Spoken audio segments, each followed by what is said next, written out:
Herkese merhabalar. Kanalımıza ve mutfağımıza hoş geldiniz. Bugün sizler için bayramda misafirlerinizi mest edecek bir gül baklavası tarifi hazırladık. Hazırsanız buyurun başlayalım.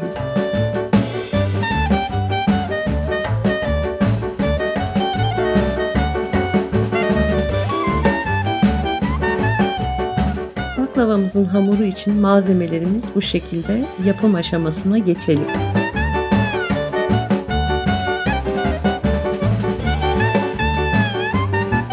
Öncelikle hamur yoğurma kabımıza 2 adet yumurtamızı kırıyoruz.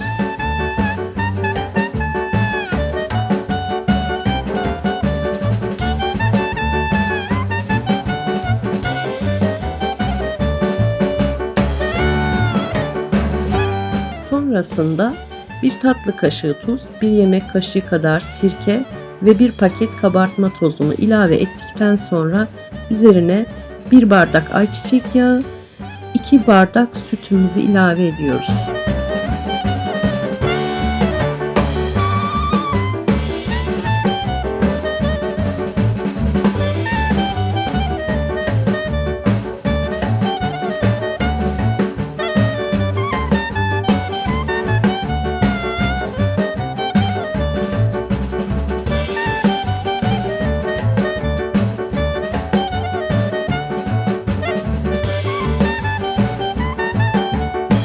Şimdi sıvı karışımımızı güzelce çırpalım.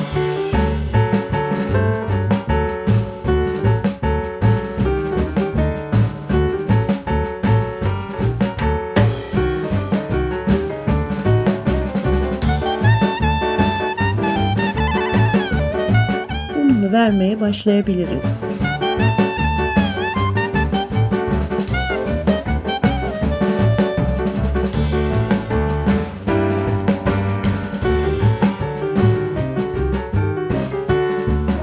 Güzelce yoğuralım.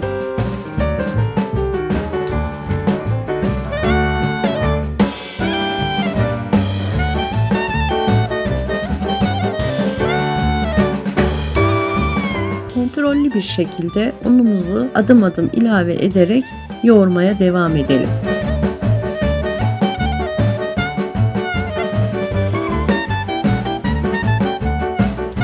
Sizleri sıkmamak için buraları hızlı hızlı geçiyorum.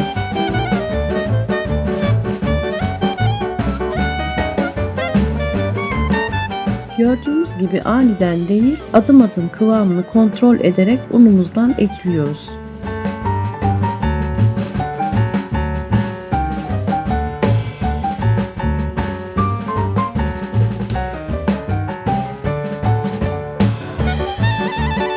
Hamurumuz ne ele çok yapışan bir hamur ne de sert bir hamur olacak. Aynen gördüğünüz gibi bir kıvamda olmalı.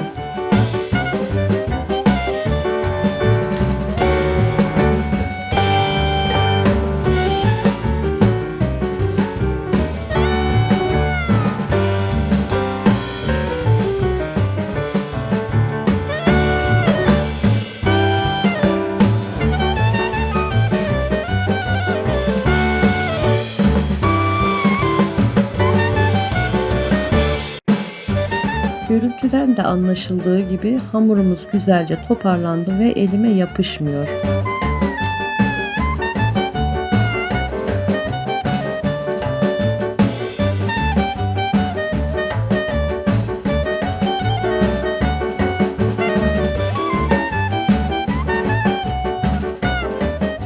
Sizlere tavsiyem hamurunuzu bir gece önceden hazırlayıp dinlendirmeniz. Böylece hamurumuz açılırken sizleri yormayacaktır. Hamurumuzun son hali bu şekilde. Ertesi gün görüşmek üzere. Bir sonraki günden tekrar merhabalar. Baklavamızın cevizini öğütmekle işe başlayabiliriz.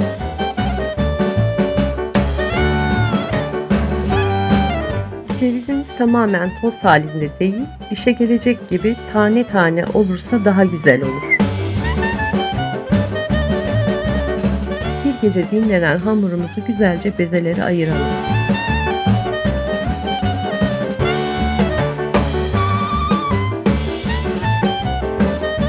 Kolay çalışabilmek adına tezgahımıza bir miktar un serpip hamurumuzu tezgaha alalım.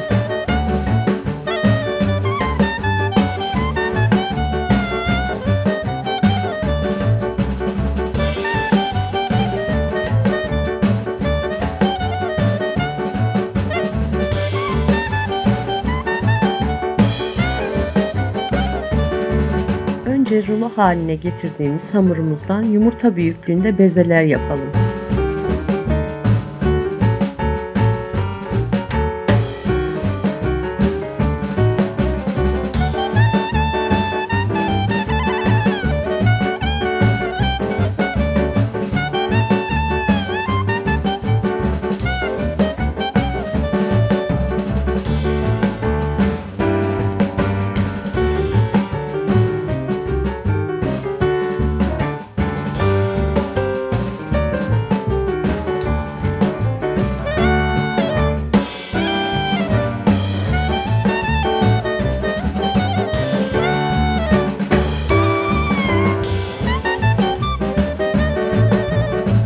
Bezelerinizi dizeceğiniz tepsiye de un serpmeyi ihmal etmeyin ki yapışmasınlar.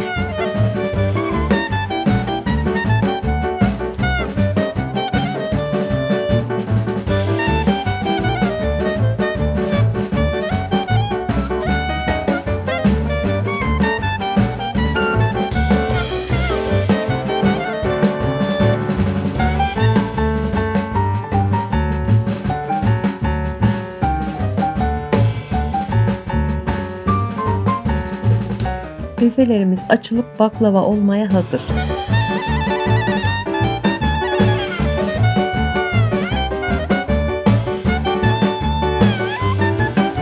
Hamurumuzu açmak için daha geniş bir yüzeye geçtikten sonra bezelerimizle açma işlemine başlayalım. Tabii ki burada hamurumuzu açarken nişasta kullanıyor olacağız.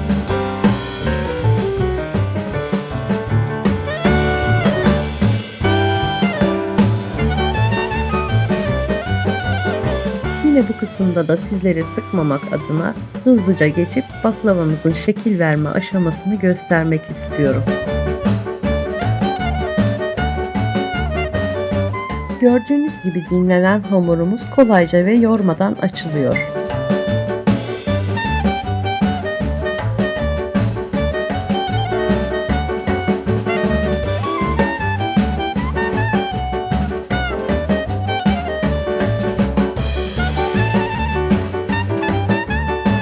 Evet, gelelim şekil verme kısmına. İncecik açtığımız hamuru 4 eşit parçaya bölüyoruz.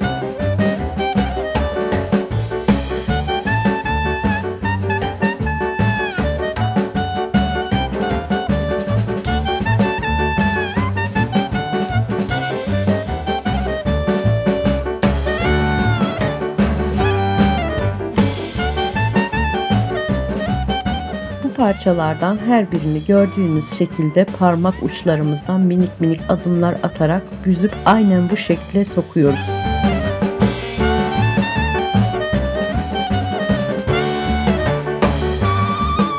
Ortasına cevizimizi yerleştirip gösterdiğim gibi güzelce katlıyoruz.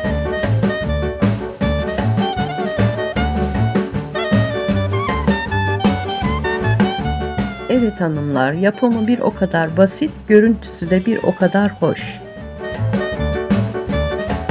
Daha iyi anlayabilmeniz için başka bir açıdan da gösterelim.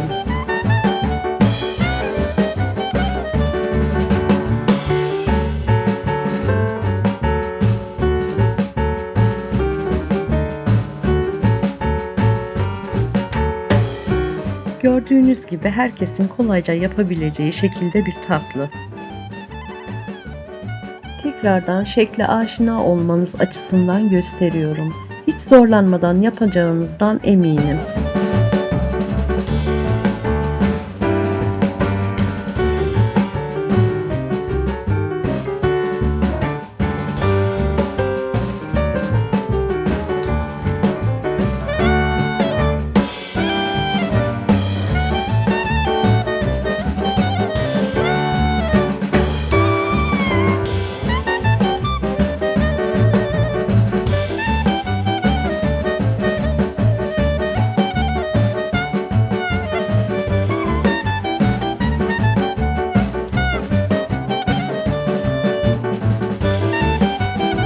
Tatlımızın son şekli böyle. Tepsimize dizebiliriz.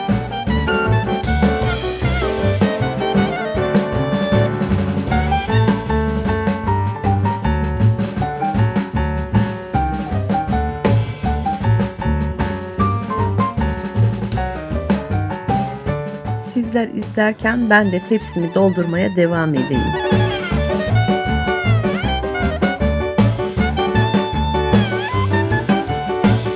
Bu şekil özellikle katman katman oluşu ile hem çıtır hem yumuşak bir yapıya sahip olduğundan gayet güzel oluyor.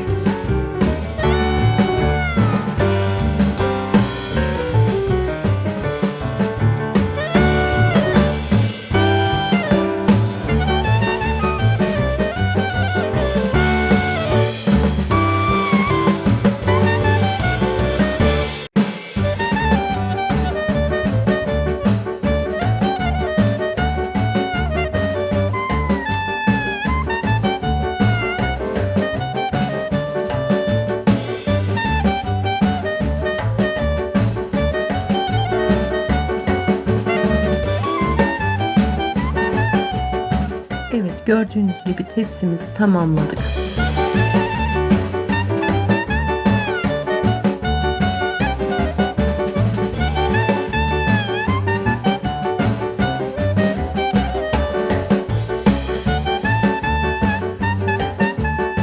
Şimdi gelin birlikte son dönemde yaygın olan mekik baklava şeklinde denemiş olalım. Sıkça rastladığım bu tatlı şeklini ben de ilk defa denemiş olacağım. Bakalım nasıl bir sonuç elde edeceğiz. Bu şekil gül baklavaya nazaran bir tık daha zor görülse de görüntü itibariyle yine de gayet cezbedici.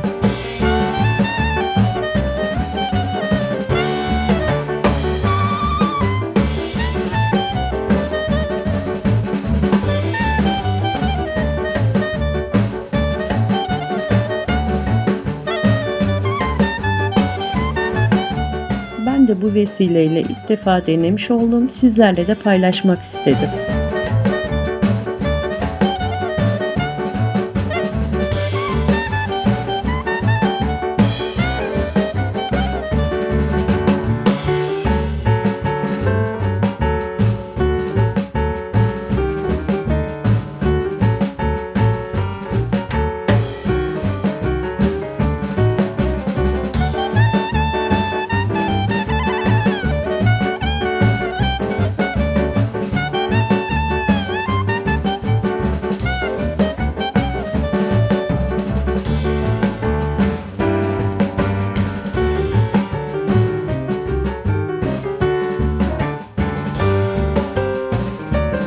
Gördüğünüz gibi her biri adeta bir bayram şekeri.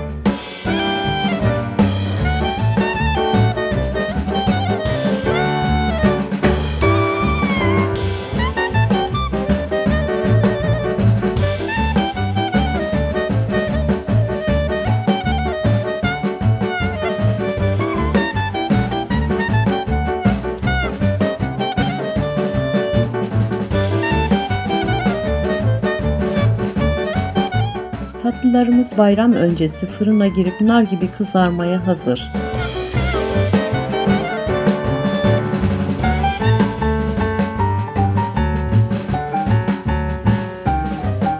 Evet, tek hamurdan iki farklı şekilde tatlı elde etmiş olduk.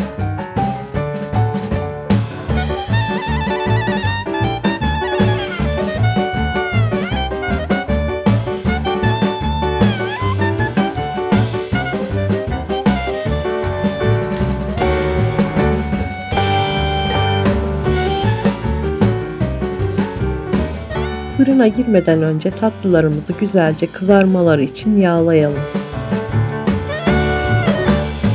Ben bu işlem için ayçiçek yağı tercih ettim.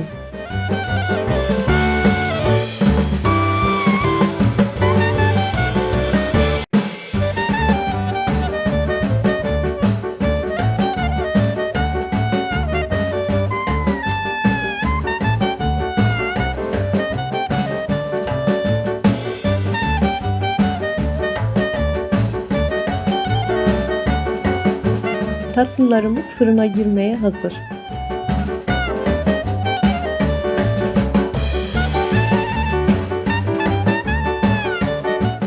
...180 derecede ağır ağır üstleri kızarana dek pişirmek üzere fırınımıza atabiliriz. Tatlılarımız pişerken biz de şerbetini hazır edelim. 3 su bardağı toz şeker, 3,5 su bardağı kadar su ve yarım limonu karıştıralım.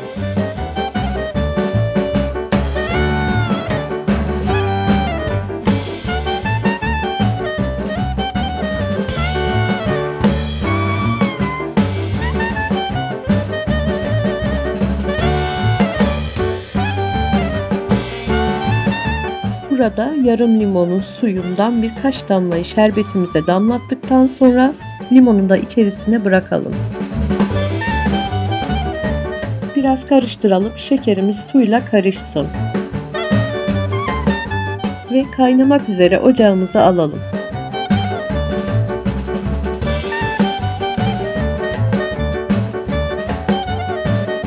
Gördüğünüz gibi şerbetimiz fokur fokur kaynadı. Kıvamı da aynen bu şekilde.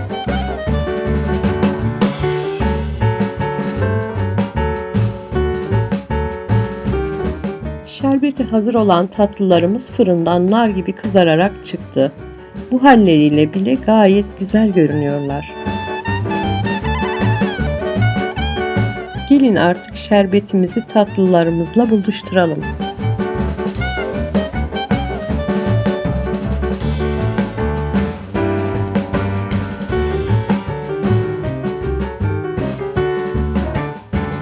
Sıcak tatlılarımızın üzerinden dinlenmiş şerbetimizi gezdirelim ve o iştah açıcı parlaklığı elde etmelerini sağlayalım.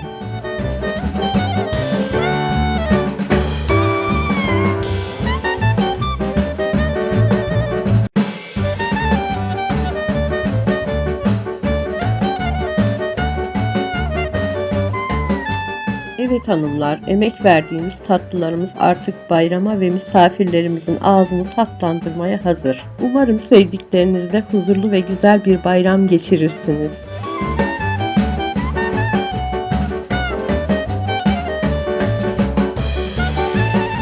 Bu tür içerikler için kanalımıza abone olmayı ve Instagram sayfamızı takip etmeyi unutmayın.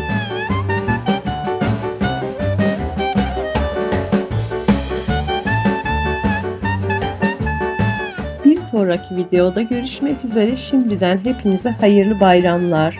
Hoşça kalın.